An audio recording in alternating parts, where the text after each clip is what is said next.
Setting proper motivation, which has three parts: refuge field, Bodhicitta field, and the purpose of this practice. First, the refuge field. For this, what to visualize and how to visualize. And refuge field determines to what extent you could visualize the refuge field seriously. That determines the stability of the Dhamma practice. Because the support is the refuge. I go for refuge in the Buddha, Dhamma and Sangha. When the support is very strong, your practice no doubt will be very strong. But the reality is that as your Dhamma knowledge and conviction and experience deepen, sense of refuge also deepens. And initially, to have a sense of refuge very strong, this is most likely not the case. But this is the only way. For example, say, when I first joined the Institute of Buddhist Dialectics, I'm born as a Buddhist family, and the refuge was just there right from the beginning. But in retrospect, when I think of my childhood, I could see that the sense of refuge that I had was so shallow, because no knowledge of the Dharma. So likewise, this is the case for all of us, where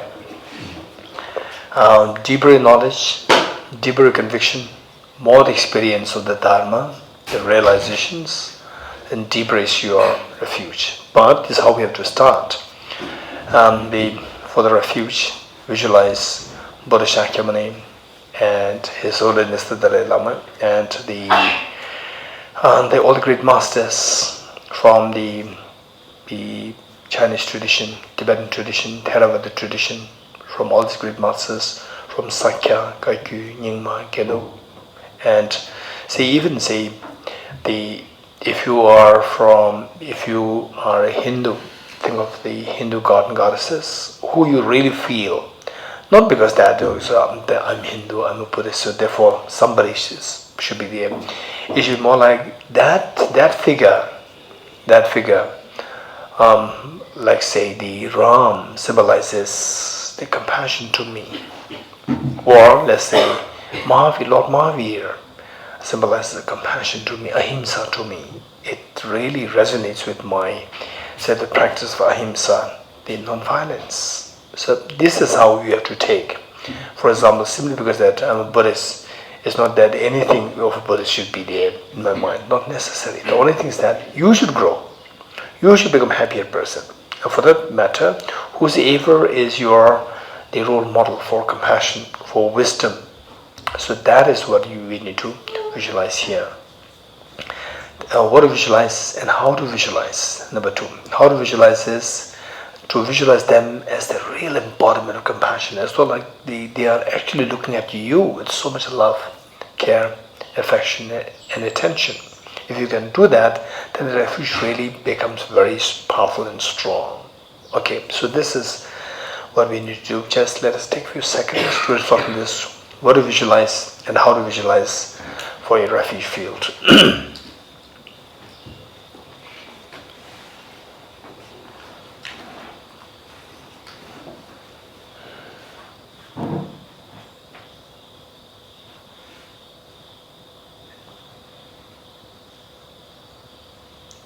And for the Bodhicitta field, again, what to visualize and how to visualize. Here, let's visualize your two grandparents on the two sides and all your family members, including children,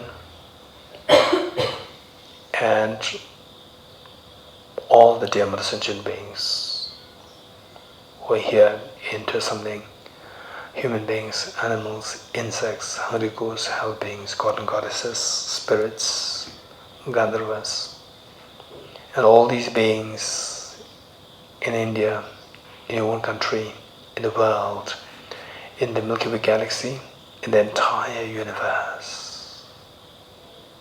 And how you visualize them.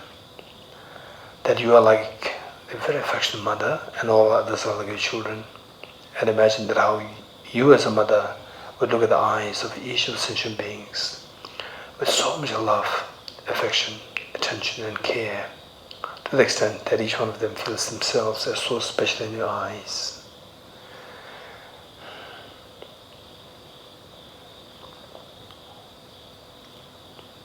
And the purpose of this practice is to identify, is to discover your ultimate treasure inside you, ultimate treasure of fearlessness and infinite happiness. We technically refer to as the Buddha nature, the Tathagata Garbha. So it is there, but how come that we don't experience the fearlessness and infinite happiness? Because that this is for the reason that this treasure is covered, it is sullied, it is obscured by the metal defilements. Like the gold, when mixed with the mud, although the nature of the gold is to glow, but because of the mud, it does not glow. It does not mean the gold is absent there. It's obscured by the mud. Likewise, the Buddha nature inside us is blocked by the metal defilements.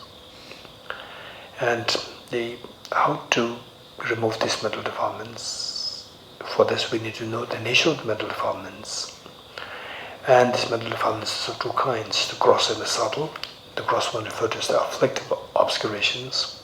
The presence of this stops us from attaining fearlessness, which is technically referred to as nirvana.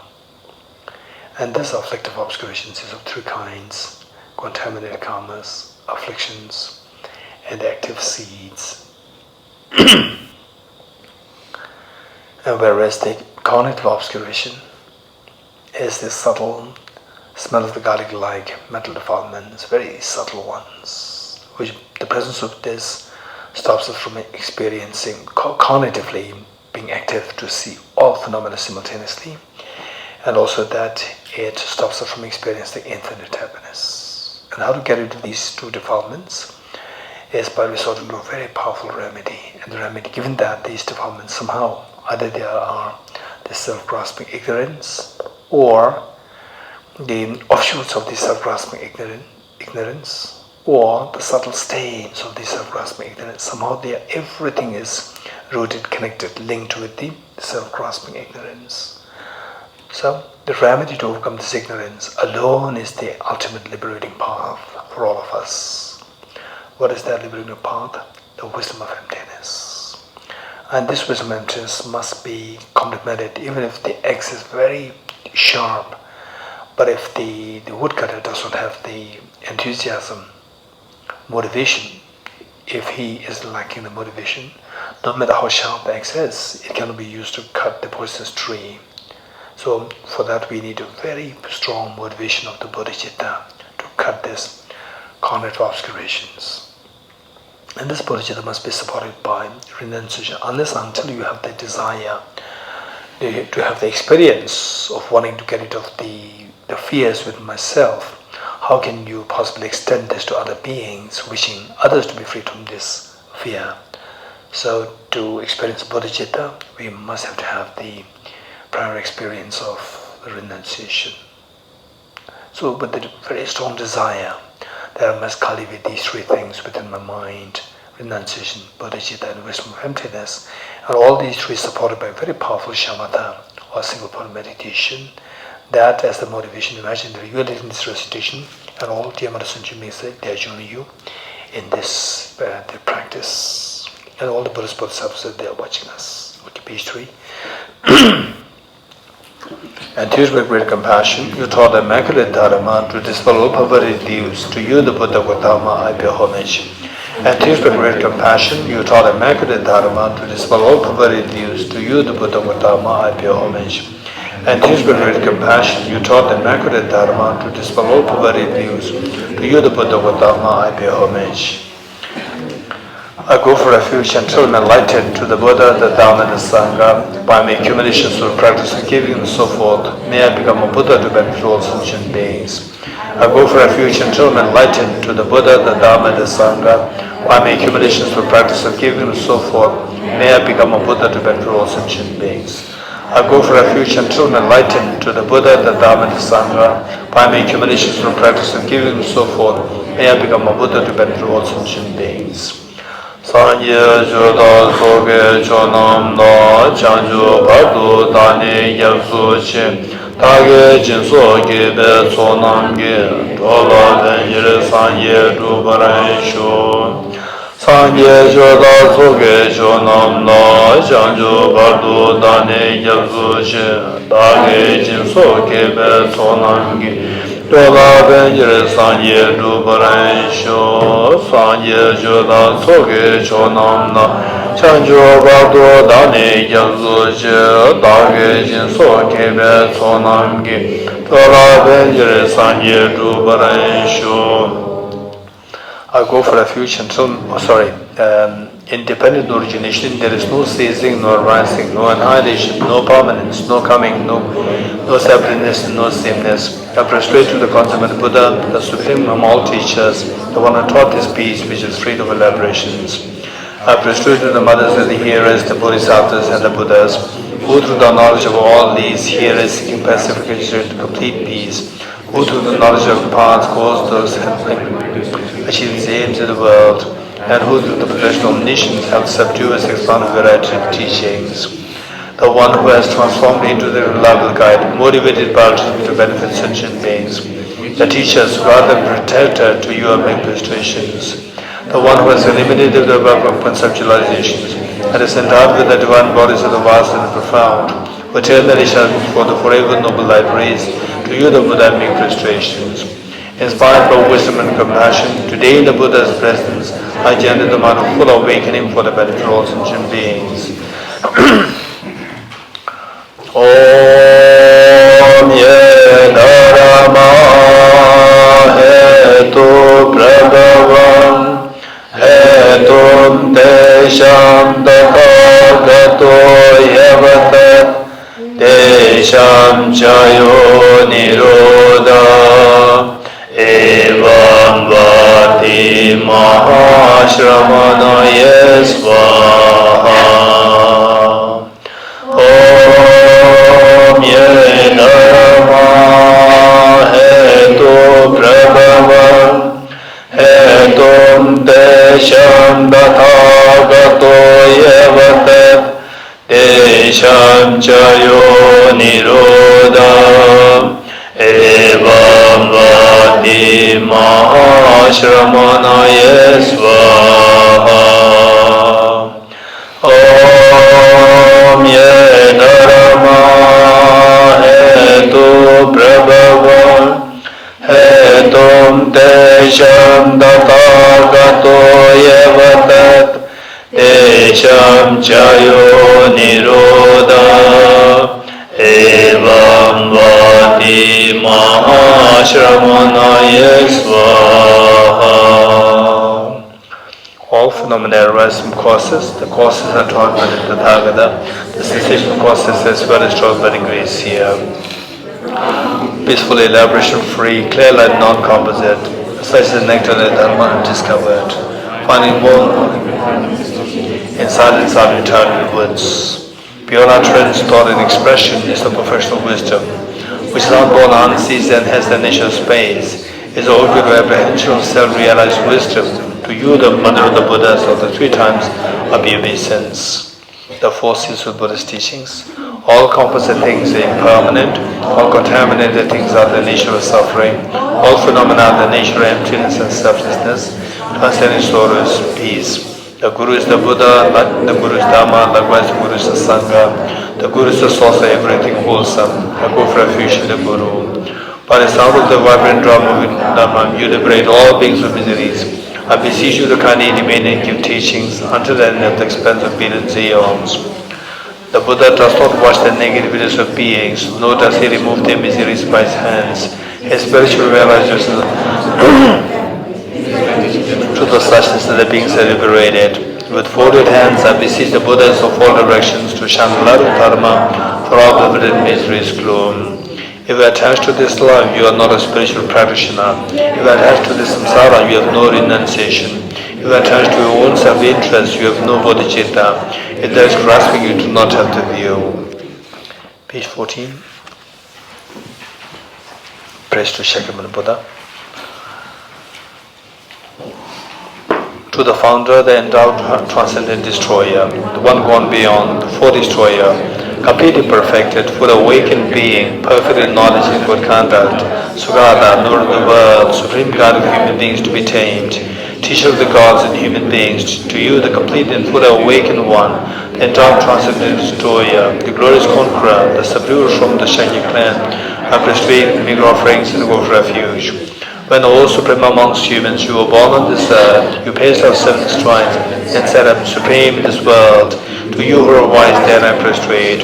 With pure body is formed supremely pure, wisdom motion like a golden mountain, fame that blazes in the three worlds, window of the best, Lord, to you I prostrate. With the supreme science face like a spotless moon, color the gold, to you I prostrate. Prostrate like you, to you I prostrate. The Savior having great compassion, the Founder having all understanding, the field of medical qualities like a vast ocean, to you the Tathagata prostrate. The purity that frees one from attachment, virtue that frees one from the lower realms, the one path, the sublime pure reality, to the Dhamma that prostrate. Those who are liberated, holy and qualified with realizations, who are devoted to the moral precepts, to you the Sangha prostrate. Do not commit any non-virtuous actions, perform all imperfect virtuous actions. Subdue your mind thoroughly. This is a teaching of the Buddha. A star, a vision aberration, a flame of lamp, an illusion, a drop of dew, water bubble, a dream, a flash of lightning, a cloud, see, conditioned things as such. Through this marriage may sentient beings attain the rank of all seeing, subdue the four faults, and be delivered from samsara's ocean, perturbed by the waves of sickness. Heart Sutra, page 29.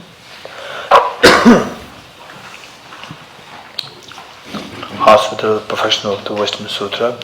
I prostrate to the Arya Jewel Gem. Thus did I hear at one time. The Buddha was dwelling on Manasavasa's mountain Rajgriha, together with a great community of monks and a great community of bodhisattvas. At that time, the Buddha was absorbed in the concentration on the categories of phenomena called profound illumination. Also at that time, the Bodhisattva, Mahasattva, Aryabhadukateshvara looked upon the very practice of the profound illumination of wisdom, and behold, this also has empty inherent nature. Then through the power of the Buddha, the Venerable Shariputra said this to the Bodhisattva, Mahasattva, Aryabhadukateshvara, profound professional wisdom trained. He said that, and the Bodhisattva, Mahasattva, Aryabhadukateshvara said,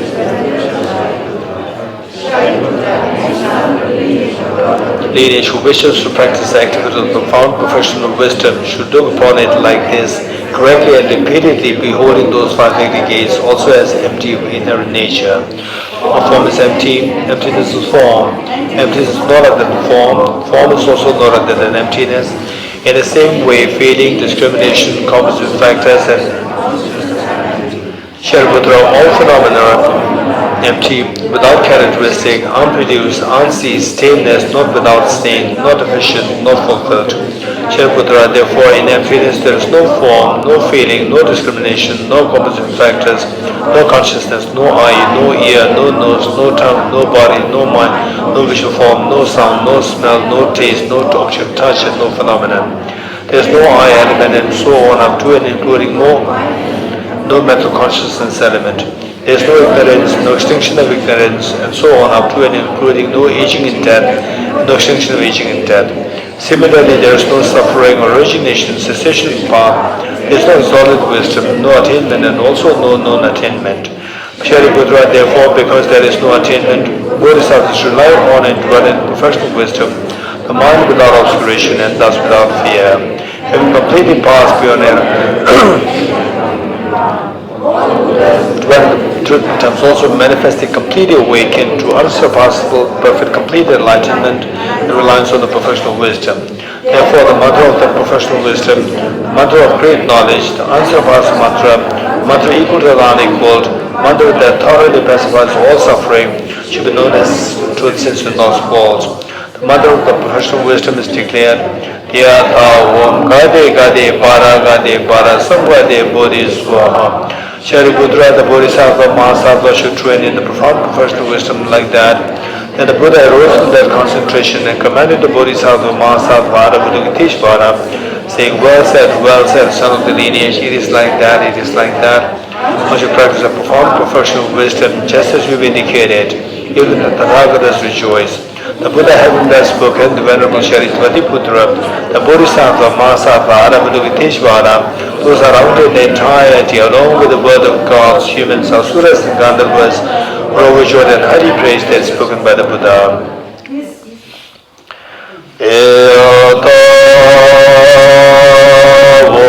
Om Gade Gade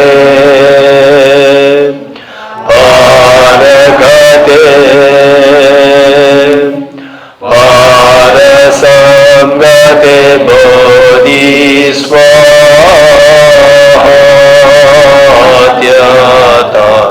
Om Gate Gate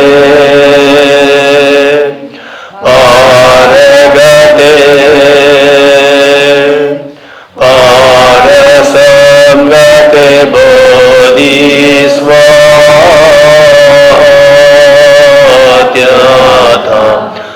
Om Gate Gate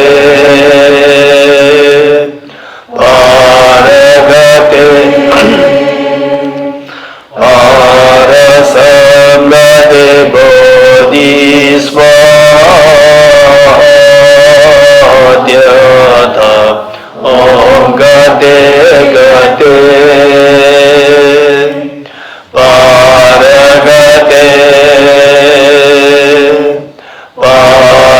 Samgate Bodhi Swaha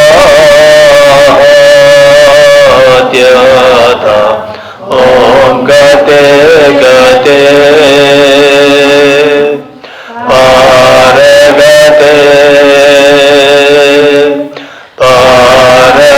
Samgate Bodhi Swaha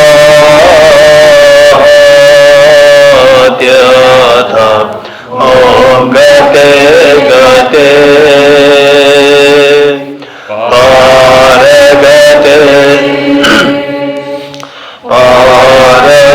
Samgate Bodhi Swaha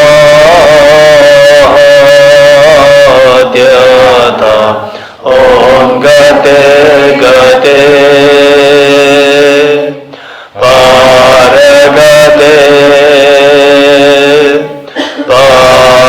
Samgate Bodhi Swaha.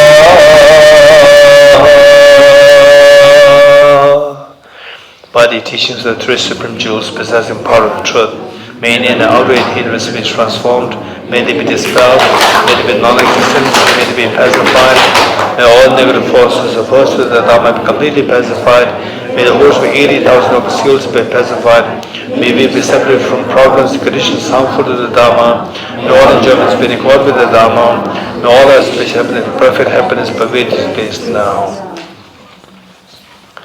Okay. 8 verses of my training, page 35. 8 verses for training the mind.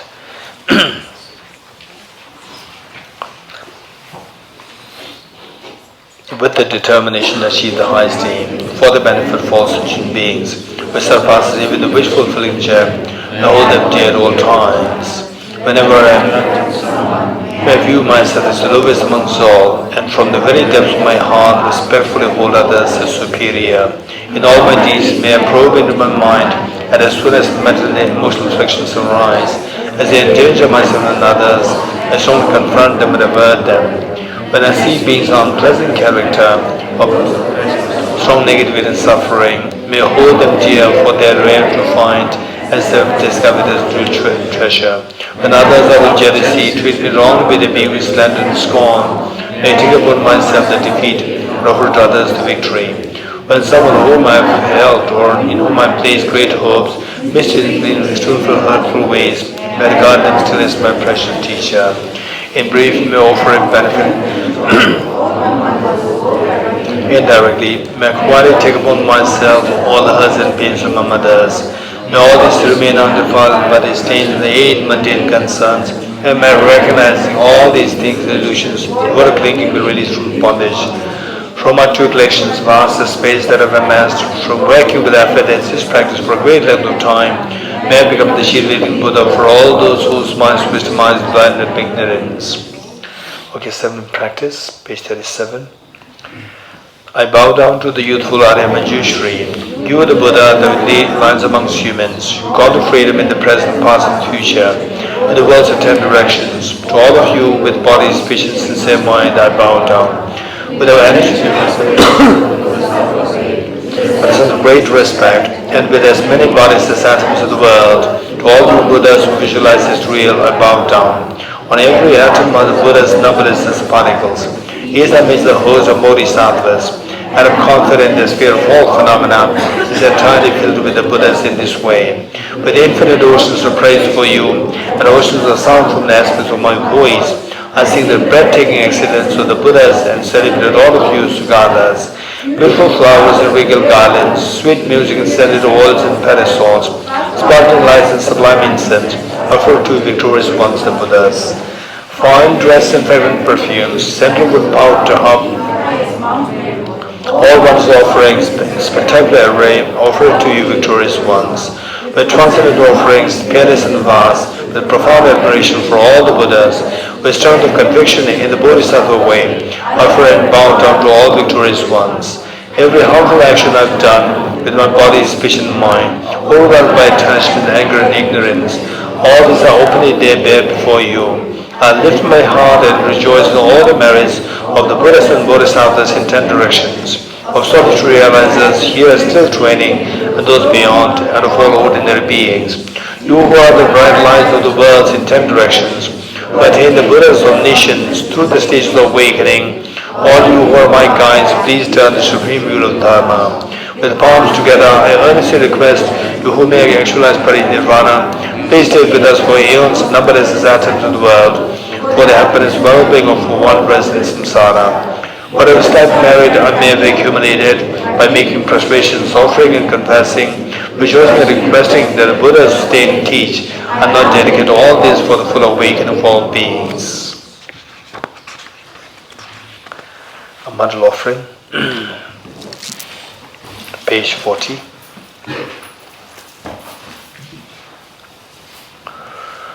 Okay, how many of you don't know this hand gesture? Raise hands. Okay.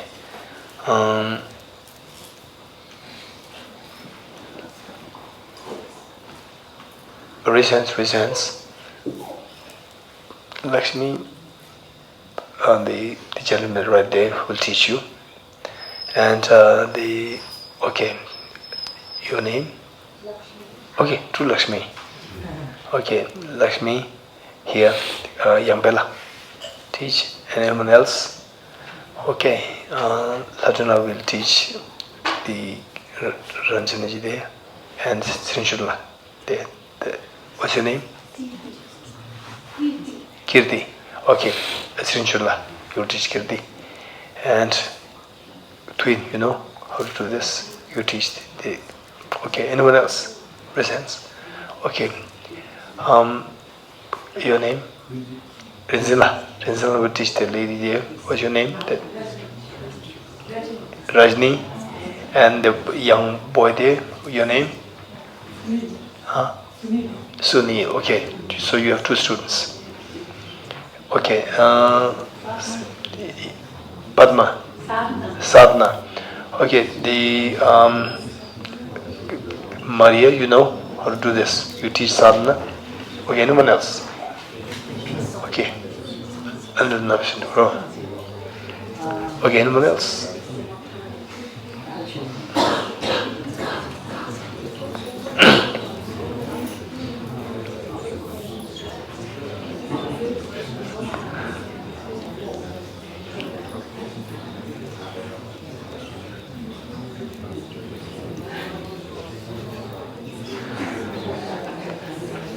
Some teachers, they are not really teachers. They make it happen. They don't teach how to make it happen.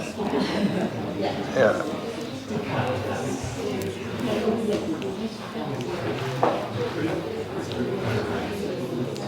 Okay. now we have not much time. So once you have identified your teachers, after this, you will seek the help of your teacher after this class. Okay. But this hand gesture is not necessary, it's not mandatory, right? Okay, do something like this for the time being. Good. Yes. So basically the idea is that in the center, the two ring fingers standing up, that is supposed to be Mount Meru. And on the fourth side you see the four continents. It is the gesture to offer everything, the best that you can think of in this universe. In fact, offering the whole universe to the Buddhist Bodhisattvas. Okay, this is a gesture. Even without this, finally, what you think, the wholeheartedness, the purity of your heart, in offering everything good that exists in the universe to all Buddhist Bodhisattvas, that counts. But the hand gesture is also, if you know how to do this, it's better to do it. Okay. This ground anointed with perfume, strewn with flowers, adorned with Mount Meru, the four continents, the sun and the moon. I imagine this as a Buddha filled and offer it, and all sentient beings enjoy this pure land. O Sajibege George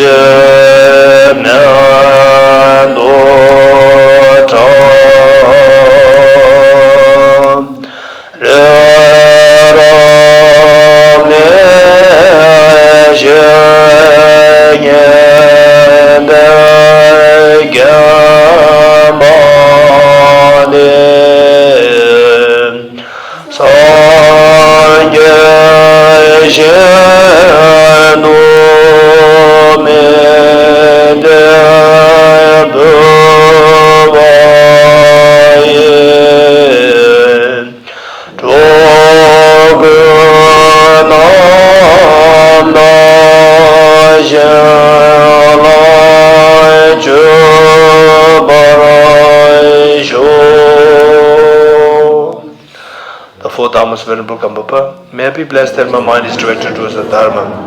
May I be blessed that my Dharma practices on the proper path. May I be blessed that the path is free of flaws. May I be blessed that the flaws are seen in the light of exalted wisdom. Becoming utterly frustrated with ignorance that grasps the true existence, please bless me with a genuine renunciation, seeing all aspects of samsara as viciously repulsive. Please bless me that my mind overflows with the precious Bodhicitta that cherishes others more than myself. Please bless me to have an immaculate experience of the wisdom of emptiness that does not see even an atom of intrinsic reality on the basis of understanding how things come into being by dependent origination through mere conditioning. Please bless me that my mind overflows with the precious wisdom of the non-duality of bliss and emptiness. Idam Guru Ratna Mendelagam Nirateyami. Okay, so in the end, when you dismantle this hand gesture, and even when you actually physically offer the mandala with the mandala set, you do that. And then when you say Idam Guru Ratna Mendelagam, you dismantle it, pretend it was the self. So in fact, you've already offered this to all the Buddhist Bodhisattvas. Now you receive this back in the form of the blessings. So you dismantle it towards yourself. That is Idam Guru Radna Mendelagam Niratyami. Even the mandala set, you turn it towards yourself. And when you do that, imagine that all these blessings, they find the spot where you are to receive the blessings should be your heart. The heart actually is not the biological heart, it's a place where your mind, the final residence of your mind is. So your mind should receive these blessings. Finally, what transforms you as an ordinary person to the enlightened one is your mind. Your mind should become the Buddha. When your mind becomes omniscient one, then automatically the body which comes out of this mind, the speech that comes out as the outcome of this mind, they all become the enlightened speech, enlightened body, and enlightened mind. So they receive all these blessings towards your mind. So this is where the mind, when I point to here, there's main residence. There's a main residence, but it's not that your mind is always here. this main, for example, my main residence is in Delhi, and his Holiness the main residence is Dharamsala. But in the early days, his Holiness, travels everywhere. But his main residence is Dharamsala. Likewise, the mind, the main residence is here, according to Tantra. Okay. The foundation of all good qualities. This is a roadmap. And so this is whatever we've done before. They are like creating the foundation for us. Now, with the sound foundation, we lay the road to the enlightenment. With this, and then the next part is actually walking the path. The foundation of all good qualities is a kind and perfect guru, your guru. Correct devotion to him is the root of the path. By clearly seeing this and applying great effort, please bless me that rely upon him with great respect. Understanding that the precious freedom of this rebirth is found only once, is greatly meaningful and is difficult to find again. Please bless me to generate the mind that unceasingly day and night takes its essence. This life is as impermanent as a water bubble. Remember how quickly it decays and death comes. After that, just like a shadow follows the body, the results of virtuous and non-virtuous come and follow. Finding firm and negative definite conviction in this, please bless me always to be careful, to abandon even the slightest negativity and accomplish all virtuous deeds. Samsaric splendors are unsatisfying and unreliable. Seeking them is the door to all suffering. Recognizing these shortcomings, please bless me to generate a strong wish for the bliss of liberation. Led by this pure thought, mindfulness, alertness, the great question arise. The root of the teachings is keeping the Pratimoksha vows. Please bless me to accomplish this essential practice. Just as I have fallen into the sea of samsara, so have all mother migratory beings. Please bless me to see this training in Supreme Bodhicitta and bear the responsibility of freeing migratory beings. Even if I develop Bodhicitta, but I don't practice the 3 types of morality, I'll not achieve enlightenment. A clear recognition of this, please bless me to practice the Bodhisattva vows with great energy. Once I pacify distractions to wrong objects and correctly analyze the meaning of reality, please bless me to generate quickly within my mind stream the unified path of karma abiding especially inside. Having become a pure vessel by training in the general path, please to enter the holy gateway of the fortunate ones, the supreme Vajra vehicle. At that time, the basis of accomplishing the 2 attainments is keeping pure vows and samaya. As I become firmly convinced of this, please bless me to protect these vows and places like my life. Then, having realized the importance of the 2 stages, essence Vajrayana, by practicing with great energy, never giving up the 4 sessions, please bless me to realize the teachings of the Holy Guru. Like that, may the Gurus who showed the noble path and spiritual friends who practice it have long lives, please bless me to pacify completely all out and inner hindrances. In all my lives, never separated from perfect Gurus, enjoy the manifested Dharma by completing the qualities of the stages of the paths by attain the state of Vajradhara. Makes my mantra. You are Avadukateshvara, great treasure of non-referential compassion, and Manjushri, master of the flawless wisdom, as well as Vajrapani, destroying hosts of demons without exception. Tungaba, crown jewel of the stations of the level's nose, Losantaba at your feet and make restorations. Okay, we'll say this by skipping the 3rd line in Tibetan.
Great treasure of non-referential compassion, and Manjushri, master of flawless wisdom, as well as Vajrapani, destroyed the hosts of demons without exception. Sungaba, crown jewel of the sages and level snows, Losantava, at your feet I make prostrations. Okay, next. In Tibetan, Tamje Niju Simkepa, generated in Madhav Consuming Yoga. So the road is already made. Now we have to walk this road. So the walking, there are four practices. One, single point meditation to support the three principal aspects of the path. And the main thing which transforms our mind is, for example, let's say, simply by meditating on the, say, breathing meditation, shamatha meditation, it doesn't guarantee that you become a more compassionate person. It doesn't guarantee that. And but this is so important. It is like the two wings. Just by having the right wing doesn't guarantee that you can fly without the left wing. Just by having the left wing without the right wing, again it doesn't guarantee that you will fly. So we require both. Likewise, Dharma practice, always keep in mind that it's not only one side. For example, say the wisdom of emptiness. Oh, this is the ultimate. And then with wisdom of emptiness, you can attain Buddhahood. That's not true. Wisdom of emptiness is one wing. Without the other wing, you cannot. And the other wing is the Bodhicitta. Just by Bodhicitta, without the wisdom, again, it cannot take you to Buddhahood. So, and even if you have these two things, but without the support of the shamatha meditation, single point meditation, again, you cannot reach there. So all these three are like the three pillars. The three pillars to build up, what do you call that? The three like supports, the poles to for a tent, for a simple tent with the three pillars supporting each other, and then you can have the tent. You can use it as your shelter. But say in the absence of any of the three pillars, it cannot stand, so it will fall. So all three are required. Renunciation, bodhicitta, wisdom, emptiness, and these three must be supported by the single point of meditation. In other words, four pillars required. Okay.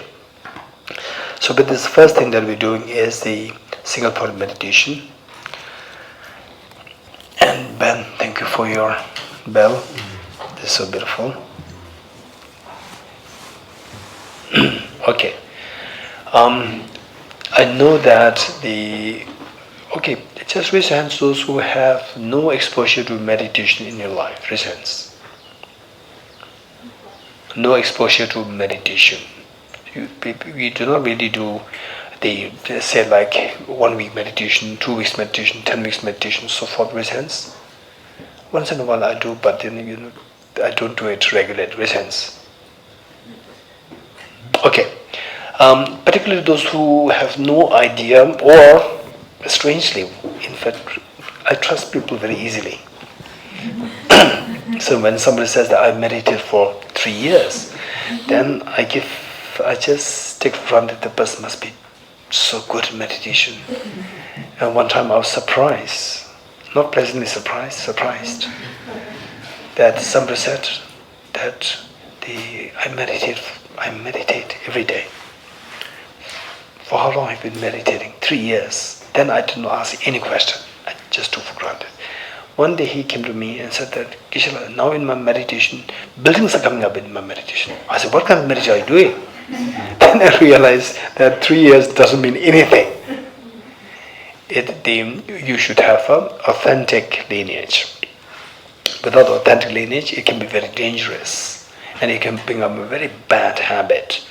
And it's not a meditation, it is demeditation. So therefore, what I would suggest is that even of those who have been doing meditation, what I'm sharing with you can be like a refreshing, to refresh or to reinforce, to rebuild the sense of, to fine-tune your meditation. And those who do not have a proper understanding of what meditation is, you get the proper, the understanding. So that's very important. Okay. Although I didn't explain yesterday, but I'm going to redo it here for us. It's like a reminder for us. 4 points to keep in mind. 1, body posture. Number 2, focal point. Number 3, identifying the errors of meditation. Number 4, applying the remedies to overcome the errors. Let me repeat this. Body posture, focal point, identifying the errors of meditation, applying the remedies to overcome the errors. Okay, 4 points.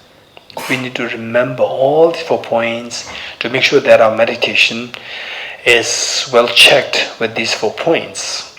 That you don't go through any, the mistakes pertaining to these 4. First, even the body posture plays a very important role. 1 is sitting cross-legged, and cross-legged is the same. Your left foot on your right leg and the right foot on your left leg. Okay, this is particularly for a long-term practice, this is extremely helpful. It'll keep your body, yes? The question I had is that there's 2 ways to do the lotus. We could cross one way or cross the other way. So I told you only one way. Yeah, okay. Is there a reason for that? Okay. Then so basically that there should be some standard, right? Some standard. And one day then you may put your feet on your neck, right? Why not? This is correct. Okay, so there should be some standard. For example, even the hand, like this gesture, it's not like this. Right, this is gesture there. So there should be some standard there. Without the standard, then people can go into haywire. Right? People, even with the standard, still the deviations happen. And over the next few days, you'll come to discover that. Right? Even what is emptiness, deviations happen within the same group. You'll see the deviations happening. Okay. So the standard. One thing is the standard. Okay. And this is very helpful. But if you do have leg problem, knee problems, back problem, don't force yourself. Particularly people who have, knee transplant, right? Knee replacement. So for those people who don't force yourself, you ought to sit on the chair. Okay, this is not really mandatory. But if you have no issue with your knees, and so forth, then the learning to practice with the knee, cross-legged is extremely good for you. Number 1. Number 2, which is so important, is the backbone upright. Backbone upright. This is so important. Again, if you have, the backache problem, then you can lean against the support. That's fine. But if you don't have any of these health issues, then sitting upright, this is extremely important. We must learn how to sit upright. One time when I was in school, just to teach meditation in school, all the boys and girls, they sit like this. It's very strange. Very young boys and girls, age 6, 7, 8, 9, 10, they never sit like this. Always sit like this. I said, no, sit upright. They sit upright, and after a few minutes again go back like this. Okay, so let us learn how to sit upright. This is so important. And when you're not meditating, still sit upright, and if you want to lean against the support, lean against the support, but keep your body upright. Let's make it a habit to sit upright. This is very important. And your head tilted forward a little bit, and your eyes not closed. Eyes half open, 45 degrees cast down, and ignore. Don't close your eyes. Don't strain your eyes also. Okay. And then the tip of the tongue should touch the upper palate to avoid excessive accumulation of saliva in your mouth. And the teeth and the lips in their natural course. Breathe normally. Don't control your breath. Don't force your breath. Don't control your breath. Just let it flow normally. And your right hand on your left hand, the tips of the two thumbs joining, forming a triangle. The two thumbs standing, forming a triangle. Place the two hands on your lap in a restful state. This is your body posture. Meanwhile, your body is upright, but the body should not be rigid, it should be flexible. This is so important. Okay, this is your body posture. This is also known as the 7-limb Varicana posture, Buddha Varicanas, the sitting posture. Next, what is next? Focal point. What are we going to meditate on? This is one. There are focal point. There are thousands of versions are there. It's not that what you're doing is the right and what others are doing is wrong. This is not the case. Everyone is correct as long as you are following an authentic tradition. Be it Buddhist tradition, Hindu tradition, Jain tradition, or even Christian tradition or Islamic tradition, Sufism, and I don't know about others. So any tradition where they say it helps you to make your mind more and more fresh, make your mind more and more alert, more and more sharp, that meditation is good. Okay. The focal point, what you do is that they if possible, go for this multitasking, two things happening simultaneously. One is counting your breath, just counting your breath, and even the counting the breath, there are so many versions there. What you're doing is a very simple one. Just count the breath. No need to follow the breath. No need to follow the breath. There are systems where you follow the breath. You say following the breath in the form of a tiny, very thin, wide line, like a very thin, wide smoke like entering through your right nostril and getting down at the base and then entering through the central channel, coming up again, the entering through the right nostril, coming out, entering through the right nostril, going down. So this is, and likewise on the left side. The very sophisticated versions are there, but we're not doing these. We're doing just counting the breath. Breathe in, breathe out. Just count the breath. And multitasking.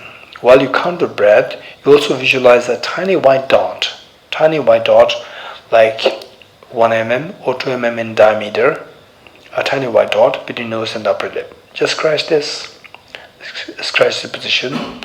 Okay, you feel that you are scratching it, and you scratch at the back. You're not looking at it, but you could feel it. You would feel it. So there, your body sense consciousness, it is aware of the scratch, but you are aware. Yes, I'm scratching. Yes, I could feel the scratch. Yes, I could feel the scratch. That is not your body sense. It is your mental consciousness. So we are not using the body sense, we're not using the sense consciousnesses to do the meditation. We're using the mental consciousness to do the meditation. For example, let's say that my eyes are cast on you, but my mind, my mental consciousness is not cast on you. My mental consciousness is meditating on something else. Okay, so there you should be able to learn how to dissect, how to differentiate the sense consciousness and mental consciousness. And the mental consciousness is to be employed to meditate. If you just look at this flower here, with eyes like this is not meditation. Even if you sit like this for 10 hours, like this is not meditation. This is where your eye consciousness is employed, not your mental consciousness. So the meditation should be the mental consciousness. Even if I look at this, the flower here, I can be meditating on compassion. I can be meditating on emptiness. So that is done where your eye consciousness, whatever object it comes in contact with, that assumes your eye consciousness. But a mental consciousness, it is in your hand. You can deviate, you can direct it towards any object you like. So your mental consciousness is going to be employed to meditate. Okay, so with this, there are multitasking happening. One is the counting the breath, and the other one is visualizing the tiny white dot between nose and upper lip. Your eyes should not look at it. Your eyes full focus cast down and ignore. It's your mental consciousness which is creating this image there, white dot between the two, and then focus on this white dot, simultaneously count your breath. These two things should happen together. This is what we call as the multitasking. Okay, this is the focal point. What is number 3? Identifying the errors of meditation. When you do meditate, what mistakes can happen? This is so important. This is where my friend who said that nowadays in my meditation all the buildings are coming up, which means that the person is not at all aware, being careful of point number 3 and point number 4. Point number 3 is identifying the errors of meditation. What mistakes can we make in the process of doing meditation? So, generally speaking, there are 2 mistakes. And if you really want to go into the proficiency of this meditation, then there are many nuances there. There are many nuances. And in fact, recently in Italy, there is one gentleman who did not really speak English too well, but is exceptionally gifted with intelligence. So what he was saying, language-wise he could not convey too well, and he was attending the Nalanda diploma course, this one. And he was fully dedicated. And the questions that he was asking was some of the questions which came to me way later in my life. He was just asking after learning the Nalanda diploma course. I was so fascinated. Some of the questions about the meditation, which came to me way later in my life, after the practice of meditation. Oh, these things, that's very strange. It never occurred to my mind before. And so recently in Italy, he just, without any command of the English, he did this Nalanda diploma course, and he was so genuine, so genuine. And he asked this question. I was just stuck with the oh wow, that's amazing.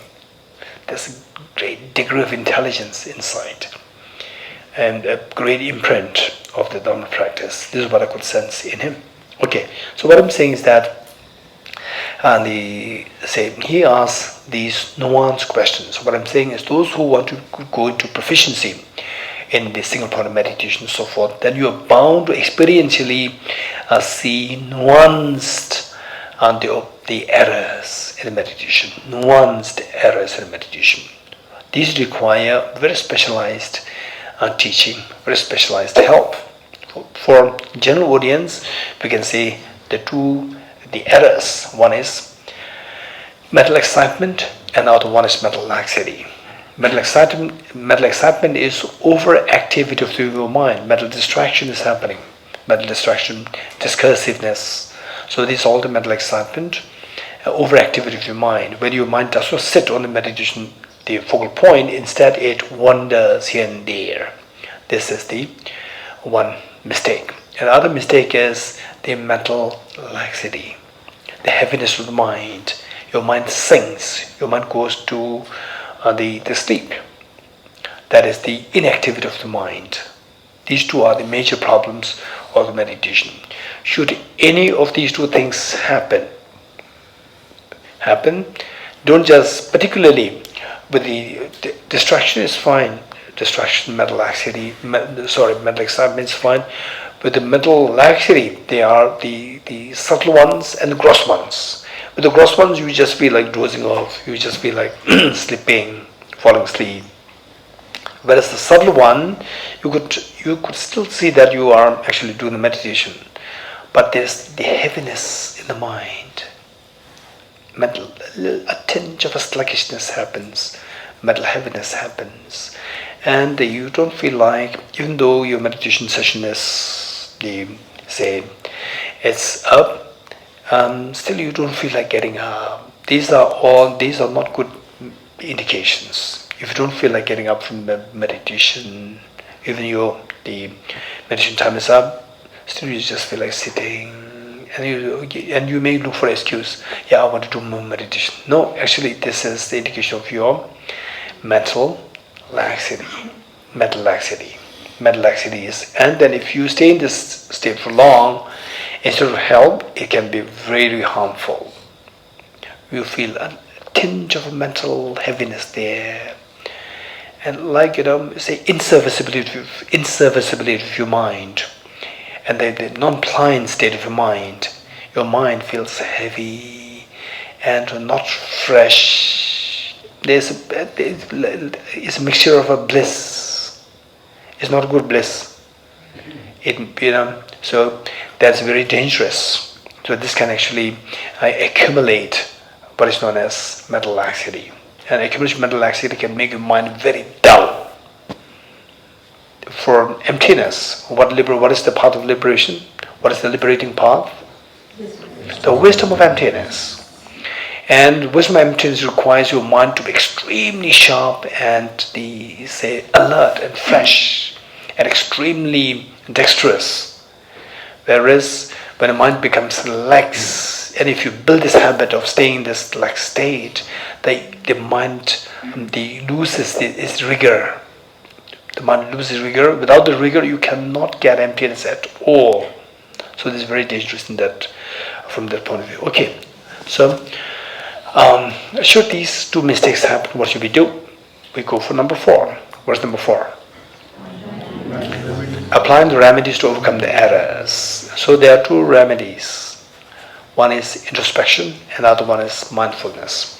Introspection is once in a while keep an eye on your mind to see if your mind is still meditating, or it is already in a lax state, or it is already in the excited state, mental discursiveness or mental excitation. So with the help of this introspection, if you do discover that your mind is not meditating, or it is in a lax state or excited state, then go for the mindfulness. And the mindfulness is like the rope. Your mind, which otherwise you would be meditating, is like your pet dog. Now you have lost a pet dog, you go in search of a pet dog, that is introspection. Once you find the pet dog, the job of the introspection is done. Now the job is the job of the rope. Tie the dog with the rope, bring it back home, and tie it to the pillar at your home. Likewise, bring the mind back to the intended object of the meditation. That is the job of the mindfulness. Okay, ready? 21 cycles.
just do 21 cycles, and from tomorrow 5 minutes. 5 minutes is like, for some people it's going to be 60 cycles, for others can be like 70, 80, depending on the length of your breath. Okay, so we have only about 5 minutes. What we do is that we will do the, in lieu of the renunciation on the 4 seals, I'll just recite the 4 seals very slowly, and you try to reflect on meanings as much as you can.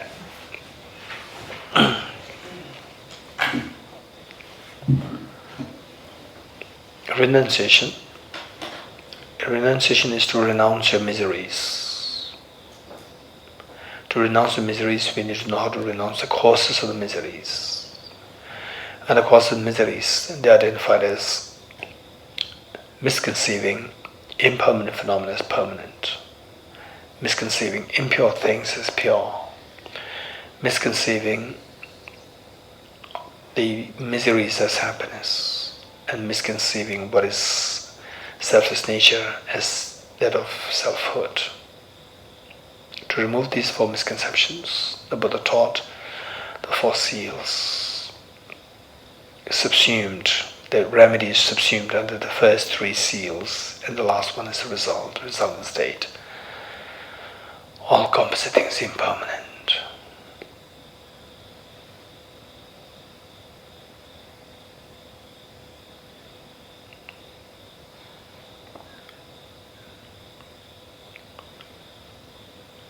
All contaminated things are suffering nature.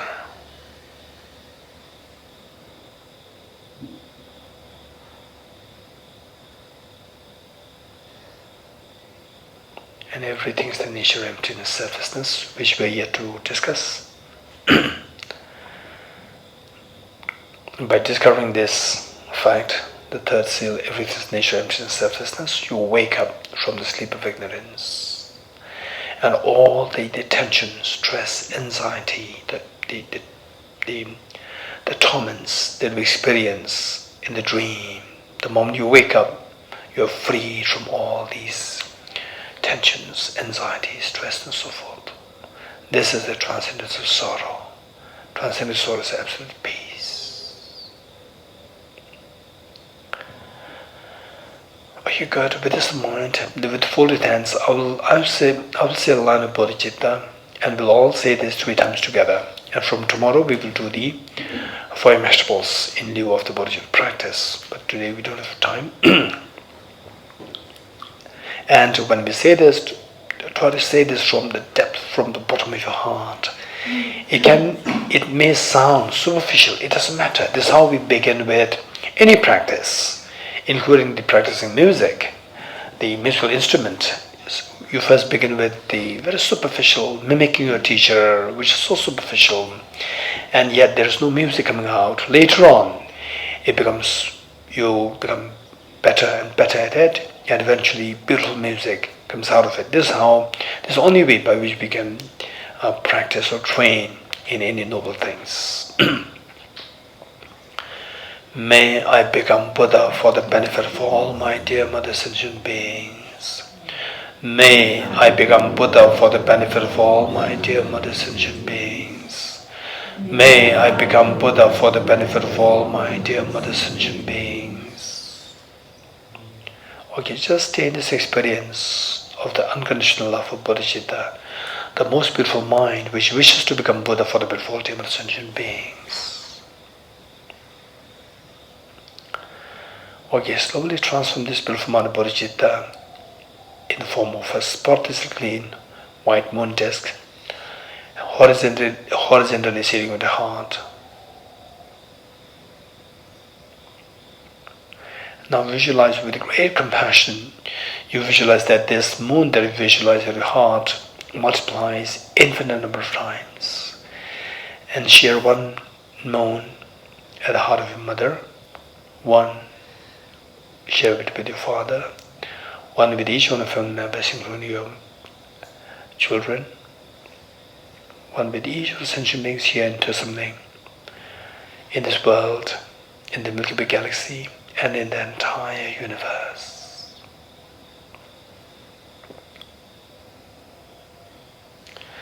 Okay, good. Now we will do the intention prayer.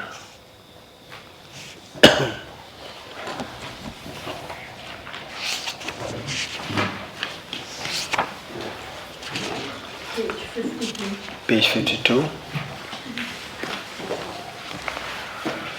I dedicate the merit thus gathered towards the realization of the deeds and the prayers of the Buddhas and the Bodhisattvas for 3 times, and to the upholding of the doctrine of scripture and insight.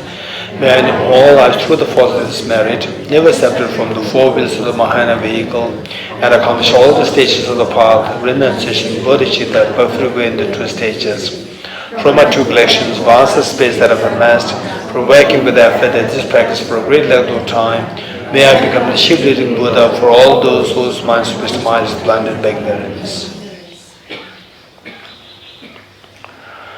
Yata